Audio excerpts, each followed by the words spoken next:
Les disciples désignés par Jésus sont envoyés en avant de lui. Le plus important est encore à venir. Ou faudrait-il dire, lui est encore à venir. Luc 10, 1, 9. Il est frappant que dans ces instructions, on ne trouve pas de doctrine ou des règles à prêcher, mais d'abord un comportement à adopter. L'énonciation de ce comportement est encadrée par des annonces qui s'apparentent à des promesses, des confirmations, des bénédictions. Paix à cette maison, ainsi que le règne de Dieu s'est approché de vous. Le souhait de paix n'est-il pas partage de paix que les disciples ont reçu en vivant avec Jésus? Il n'envoie pas des personnes qui seraient étrangères à sa vie, mais celles qui l'ont déjà partagé en profonde communion avec lui. Envoyés par Jésus, ils sont appelés à vivre à la manière dont Jésus lui-même vit, comme un agneau parmi les loups, dans une grande simplicité et fragilité.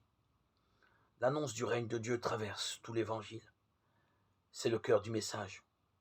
Qui dit proximité de son règne fait confiance à la présence proche et puissante de Dieu. Promesses, bénédictions sont source de force et font entrer dans une relation vivante avec Dieu. Oui, Seigneur, avec toi, nous sommes maintenant et pour toujours vivants. Donne-nous ta paix, Seigneur, qui nous restaure. Garde-nous dans ta paix. Instruis-nous toujours en présence de ta paix, qui nous réconcilie avec toi, nous réconcilie avec nos frères, nos sœurs, tous ceux qui ne sont pas du dehors et que nous aimons par cette force d'amour, de paix et de joie que tu mets dans nos cœurs, par ton esprit qui réside dans ce temple qui est devenu le nôtre, qui nous appartient, que tu as fait nôtre.